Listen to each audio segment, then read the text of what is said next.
Ụtụtụ ọma nụ ụmụ ọdịnala Igbo, afọ ọma nụ. Ana m ekene nwoke na-ekene nwanyị. Asị m ka chi afọ tata fụtara anyị ndụ, fụtara anyị aganiru, fụtara anyị udo na ọṅụ. Ka chi anyị na ezumezu mmụọ niile anyị na-achụrụ aja. Mee ka ọpụpụ anyị na mbata anyị tata gazie. Isi na ụgbọ anyị ji wee pụta tata mara mma, mana ka anyị eji wee nata ya kia mma. Asị m ndụ nwoke ndụ nwanyị, sikwanụ nke onye chiri ya zelu. Asị m ọmaka melụ mmadụ niile. Anyị gbuo n'iru ka anyị bute ihe ọma, anyị gbuo n'azụ ka anyị bute ihe ọma, n'aka nri anyị bute ihe ọma, n'aka ekpe anyị bute ihe ọma. Asị m na akakaka ya ama anyị ma jijiji ya ama anyị. Obere igbo anyị gbuo onwe ya. Onye gwọrọ anyị ọgwụ, ana m enye ya egwu n'anya ka ọ fụ. Anyị ya dị ka echi. Anyị ya azụ ka afịa mana ya na ka afịa. Anyị ya apụtakwa n'ife ma dee ude. Ụta nkwuru ya ka ọ dị taa afọ na nkwọ na eke na orie na afọ na anọ n'ụbọchị na anọ. Ise. Aka bụkwa onye nke gị nwaada agbara ọma ụzọ mmiri. Chetakwana abụ m onye mgbasa ozi ama ọdịnala Igbo, bụrụkwa dibịa Igbo. Anyị na-agba afa na-agba afa miri emi, na-alụkwa ọrụ mmụọ dị iche iche, na-enyere ụmụ Igbo aka ịchọpụta eziokwu gbasara ọdịnala. Maka na ọdịnala bụ ụzọ ndụ, bụrụ ụzọ eziokwu. Onye si anyị hapụ nke anyị chọba nke ya, ịma na onye nchọ ka anyị nọrụ n'isi. Ya bụ na ụmụ Igbo ya nọ n'ọdịnala, maka na ọdịnala bụ ụzọ ndụ, ọ ife bụ ụzọ eziokwu. Ekenekwa m unu. Isiokwu ji maka ya wee bịa tata bụ maka ịgọ mmụọ. Ịgọ mmụọ dị mkpa na ndụ onye Igbo ọbụla. Na mbụ na mma akọwagodo ihe ndị ụka kpọrọ ịgọ mmụọ.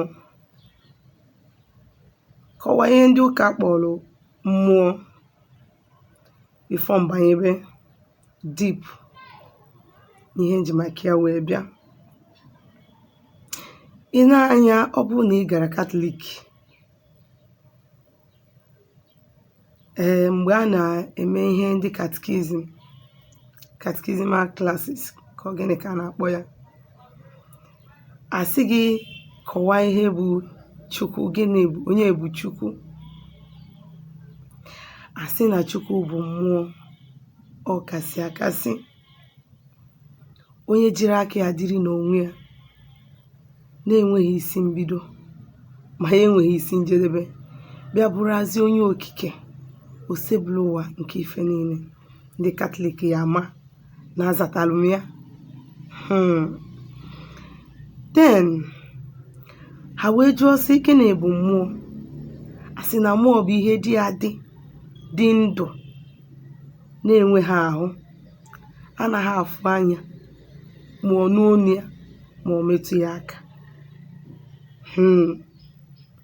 Iwe jụzie m sị m gịnị bụ mmụọ.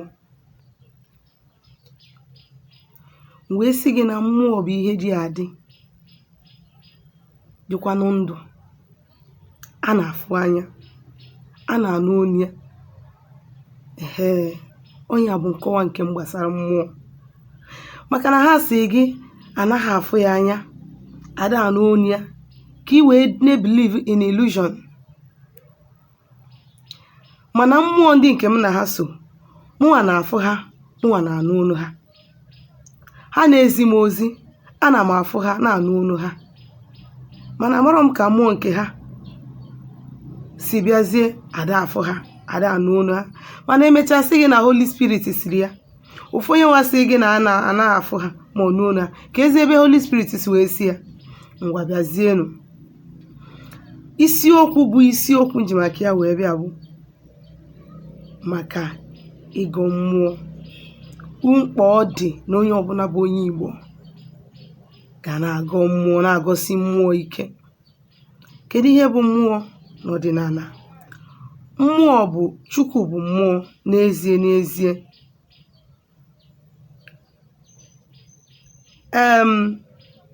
Aja ana ngwuru bụ mmụọ. Aja ana ikwu nne bụ mmụọ, maka na o nwere entities of powers n'ebe ahụ. Ndị ichie bụ mmụọ ka ha bụ. Chi gị bụ mmụọ ka ọ bụ. Arụsị be nna gị na ikwu nne gị bụ mmụọ ka ọ bụ. Ndị mmiri bụ mmụọ ka ọ bụ. Ndị ikuku bụ mmụọ ka ha bụ. Anyanwụ na-agbara bụ mmụọ ka ha bụ. Even ọ bụ na your father mụrụ gị anwụọ na ọ mmụọ ka ọ bụ. Ọ bụrụzi mmadụ. Now, ọ bụrụ na mmụọ bịakwute gị na nlọ, mmụọ ahụ may decide ka gị na ya na-abụ na-akpakọrịta nkata, onye gị ihe n'aka ị na-alụ ya. Ifu na a na-emetụ mmụọ aka depending on the condition o ji wee bịakwute gị, depending on the level ị nọ n'ihe mmụọ anọ. Ndị ụka sịrị si akpọkwa isi a na nye ihe ọbụla akpụrụ akpụ. Ka a si wee kọwaa idol worshiping, na asị na ndị na-akpụ isi a na-enyere ihe akpọrọ akpụ. Biko, ana m ajụ, n'ọdịnala Igbo akpụrụ mmiri akpụ, akpụrụ anyanwụ akpụ, ọ mmadụ kele anyanwụ? Aja na anyị na-azụ ụkwụ, ọ mụ na gị kele? Ukwu osisi anyị kele ya? Ị na-anya fụ nọ ndị Igbo bụ ife na-efe Chukwu dị ndụ na mmụọ ma n'eziokwu. Negodo anya n'obodo niile efu na-eme ọfụma na mba ụwa niile bụ ndị ha na mmụọ dị na be nna ha ka akwụsị ike. Mana anyị nwa ndị Igbo si ụlọ, we always value other people's own karịa nke anyị. Onye ọbụla na-agọ mmụọ agọsi mmụọ ike, ifere anara eme ya, mmụọ ya na-agwa gị okwu. I am a living testimony.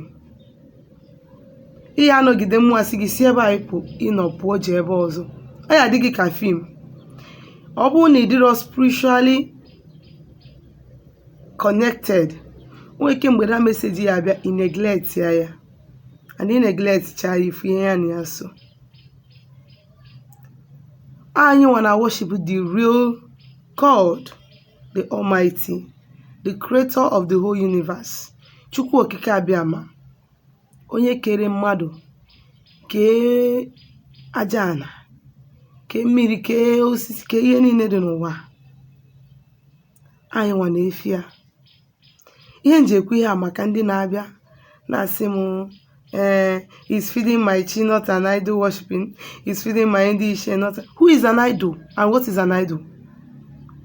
Cross anwa ị na-efe, ọkwụ na osisi efe na ihe akpụrụ akpụ, mana ọnụwa na-efe ya. Enwere a lot of mystery na this journey, which man cannot just be teaching you. You need to connect and realign so that on your own you'll be getting this information and messages directly. Ọ bụrụ sometimes ị na-eme ihe si na-agbara ọma si gị mee ya. Sometimes o nwere ka ị ga-esi wee gaa n'ihe a na-ekwu, mmụọ gị na ya nọ a na-abịakwute gị na-agwa gị something directly. A na-agwa gị something directly. Ọdịnala bụ ụzọ ndụ. Ịgọ mmụọ amaka. Ịgọ mmụọ amaka. Maka onye na-agọ mmụọ n'ihe ike anara eme ya. Onye na-agọ mmụọ n'ụzọ ya na-adị clear. Onye na-agọ mmụọ na mmadụ anara agwọrọ ya ọgwụ. Onye gwọrọ gị ọgwụ were isi ya burie. N'ihi na-agbagharị ọsọ na your village, na-agbagharị da your uncle, agbagharị nwunye nwanne gị nwoke ma that's your stepmother, ma ọ na-agbagharị ọsọ maka nebe nọ na village. It's because of na ịmarọ mmụọ gị na ha so. Ọ bụrụ na ịmalụ mmụọ gị na ha so, kwụrụ n'ụkwụ gị na-abụ gị na ha kwụrụ. Na onye kwa ọfụ n'igwe odogwu, onye pịa ọfụ na isiri ike na mmụọ ma na mmadụ. Odogwu abụrụ guy name ka a na-ekwu, ọ bụrụ n'ọnụ sọsọ. Ịpụta ise na abụ m odogwu maka na ị gbara ụgba, mana mmụọ na nwata 5 years ka gị sie ike. Kwụrụ n'ụkwụ gị na-abụ, gosibe mmụọ ike. na ọ dị mkpa.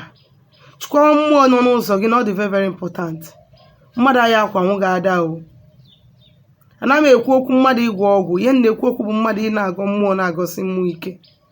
O nwere any man born of a woman ya akwaghị ada unless money bụ na track. Mana ọ bụrụ na ị na-agọ mmụọ wee jide ọfọ in righteousness, ma ọ bụrụ ndị ụka, jide ọfọ na ogu wee na-agọ mmụọ na-agọsi mmụọ ike, na onye nwaa gị ọfụ ya n'anya ya na-abụ. Agbazinalụ mmadụ ọsọ na be nna gị, agbazinalụ mmadụ ọsọ n'obodo gị, gosiwe mmụọ ike. Ịgbabalụ mmadụ ọsọ na be nna gị ma n'obodo gị, mmụọ esoro onye nwa na-achụ gị, mmụọ gị na ha si esoro onye nwa na-achụ gị. Mana ịkwụrụ n'okwu gị na-abọsị enough is enough. By doing what? Not by raising up machete or gun, but doing what?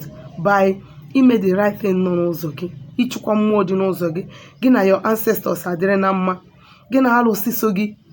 Ọ bụrụ iwu na ọsọsọ na be nna gị, jeekwa ebe ọzọ, jee kụọ mmụọ ọzọ mba.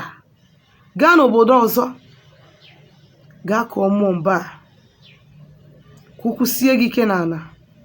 Mmadụ hapụ ịbụ ọbịa, ọ na-eme gị, ọ na-amaja gị. Mmadụ jeje were 10,000 ọgwụ ọrụ gị ọgwụ, ị na-asọfa. Je gwụọ ọrụ gị ọgwụ, because most of these people a na-ekwu okwu ya anara afụ nri die ma ọ jiri ezigbo akwa. Ọ ịgwọ ọgwụ na-enwere isi kechi mmadụ, ị na-agbara onye ahụ ọsọ ebe ya akwụnwụ n'ụkwụ gị na-abụ, ebe ị nwere ezumezu, ebe ị nwere mmụọ ya agọ, ebe ị nwere mmụọ ya akpọku, ị na-atụ mmadụ egwu. Ebe iji ọfọ na ogu, ị na-atụ mmadụ egwu. Ya bụkwara n'ụkwụ gị na-abụ, gị nwa bụ onye Igbo na-ege m ntị, gọwa mmụọ gosiwe mmụọ ike na ọ dị important. I were zil ahụ iji eje enye tait na-enye onyinye na chọọchị, were ya gọba mmụọ, mmiri enwere ike ibu gị. Ka m gwa gị nke bụ eziokwu, pastọ gị na-echukwa ihe nọ n'ụzọ ya. Nke a na-afụ ụfụ na ntị, mana mma na-ekwu ya. Pastọ gị na-alụ ọrụ dị n'ụzọ ya, anyị nwa na-alụ ọrụ ga-agwa gị, I am not mentioning anybody's name, but I want you to get better. Be better. Pastọ gị arụga agwụ ya. Pastọ gị eme gị ekwe m agwụ. Pastọ gị na ndị mmiri a nọ n'ụlọ, mana onwe ka ọ bụ na ọ nọ na white rubber gallon. Pastọ gị emesịa n'ihe dị n'ụzọ ya, jiri ọfọ ya alụ ọrụ. Bifo ya abịa, ma bifo ya pụta abịa prichie, ọ nọgo n'ime ụlọ wee setụlụ ndị ya na ya, so wee pụtazi mewere unu sheri bababa. O mee ojesi ha sọrị n'ọkwa ọrụ ka ọ na-arụ, onye ahụ bụ ka agbara. Kwụrụ n'okwu gị na-abụ, it's better you learn how to fish by yourself than na mmadụ na-enye gị azụ na-eri. Mbọsọ ya sị na ọma nyezi gị nke gị ekpomekwe. Aka m bụkwa onye nke gị, Nwaada Agbara Ọma Ụzọ Mmiri. Sitekwa na abụ m onye mgbasa ozi ọma ọdịnala Igbo, bụrụkwa dibịa Igbo. Anyị na-agbafa miri emi, na-alụ ọrụ mmụọ dị iche iche, na-enyere ụmụ Igbo aka ime nke bụ eziokwu gbasara ọdịnala Igbo. Ọ bụrụ na ị nwere ajụjụ ya ajụ gbasara ihe ndị nkụzi taa, ma ọ dị ihe ndị na-akụzi na mbụ, ma ọ na ịchọ ka agbalụ gị afa ma ọ lụọ ọrụ gị ọrụ, ma biko dere m meseji na my WhatsApp nọmba na 07037311663. Nwa ka emesịanụ.